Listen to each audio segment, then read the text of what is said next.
नमन। मंच पर विराजमान डॉक्टर आर के चौधरी साहब, पूर्व शिक्षाविद मांगलाल जी काड़ा साहब, मांगलाल जी संत साहब, सम्मानित मंच सामने विराजमान सभी प्रबुद्ध नागरिक जन। बाबा साहब की जयंती पर सबसे पहले तो मुझे बोलने का मौका मिला, ये मेरे लिए सौभाग्य की बात है, क्योंकि बाबा साहब की जयंती पर बोलना अपने आप में बड़े गर्व की बात है। बाबा साहब के अगर जीवन पर अपन गहनता से विश्लेषण करें तो बाबा साहब का जीवन हमेशा से ही संघर्ष से भरा हुआ था।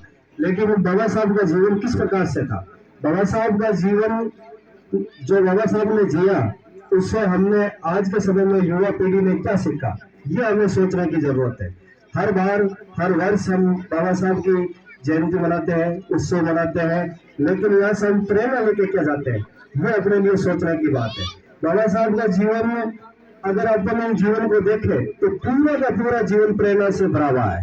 बाबा साहब ने जब शुरू से संघर्ष किया था और बाबा साहब एक दिन संविधान लिखने की स्थिति में पहुंच गए, तो उस स्थिति के बीच में उनका जो संघर्ष था वो किस प्रकार का था, इसके बारे में हमने कभी अध्ययन करने की कोशिश नहीं की। आज यहाँ बैठे हैं, यहाँ पूर्व शिक्षाविद बैठे हैं, मांगलाल जी बैठे, इनको पता है इनके पिताजी और इनके दादाजी की स्थिति क्या थी। इनके पिताजी और दादाजी के जमाने में जूते तक पहनना नसीब नहीं होता था। उस समय बाबा साहब पढ़ करके आए और वो भी ब्रिटेन पढ़ के आए, तो बाबा साहब वहां तक कैसे पहुंचे? क्योंकि बाबा साहब के हाथ में क्या थी? कलम थी। वहां तक पहुंचने का रास्ता क्या था? शिक्षा थी। वहां तक पहुंचने का रास्ता किसी का सहयोग नहीं था। वहां तक पहुंचने के लिए किसी की उन्होंने अप्रोच नहीं लगाई थी, क्योंकि उस समय इस वर्ग को ढंग से जूते पहनने का अधिकार नहीं था। लेकिन उस समय भी ब्रिटेन चले गए तो उनके पास क्या थी? शिक्षा थी। तो अपने को ये जीवन में सबसे पहले गांठ बांधना है कि अगर अपने को अगर कोई भी महान कार्य करना है तो सबसे पहले हमारे पास क्या होनी चाहिए? शिक्षा होनी चाहिए। हो सकता है हमारे पास पहनने के लिए जूते नहीं हो सकता है हमारे लिए ऊपर रहने को छत नहीं हो, लेकिन हाथ में क्या होनी चाहिए? कलम और किताब होनी चाहिए। बाबा साहब का आपने स्टेचू देखा होगा, वह सब बैठे, सबने कहीं ना कहीं बाबा साहब का स्टेचू देखा है। बाबा साहब के हाथ में हमेशा किताब रहती है।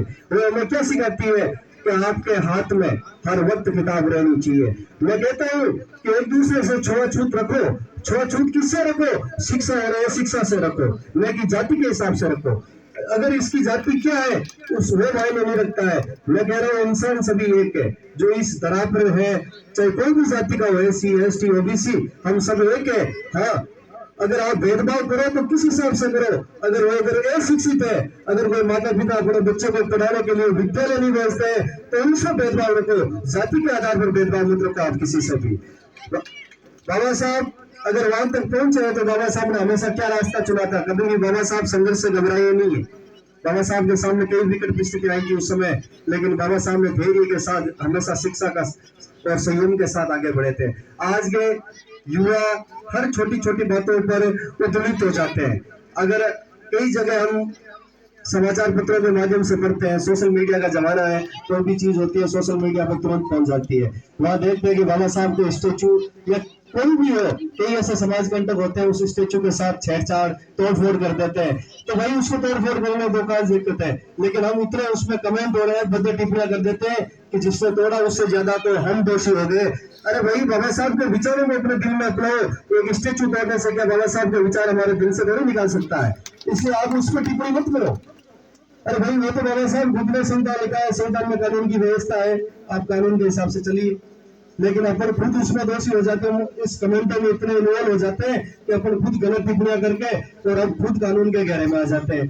तो इस प्रकार से कहीं भी अगर लोग स्टेचू तोड़ रहे हैं तो वो उनका काम है, अपना काम नहीं। अपना काम है कि बाबा साहब की जिस प्रकार से फूलों की खुशबू महक फैलती रहती है, वैसे बाबा साहब का जीवन की अगर महक देखे तो केवल भारतवर्ष में नहीं, पूरे विश्व में फैली हुई है। जब तक बाबा साहब जब तक ये पृथ्वी रहेगी तब तक बाबा साहब का नाम रहेगा। ये नाम किस आधार पर रहेगा? क्योंकि ये बाबा साहब ने क्या किया है? कर्म किया है। बाबा साहब ने शिक्षा के, हम कहते हैं कि बाबा साहब ने बहुत संघर्ष किया है। अरे भाई, जो तूफानों में पलते हैं वही इतिहास लिखते हैं। अगर बाबा साहब के सामने संघर्ष नहीं हो रहा तो बाबा साहब आज इतिहास नहीं लिख पाते। हम बाबा साहब का जिक्र नहीं करते। हम क्या है कि संघर्ष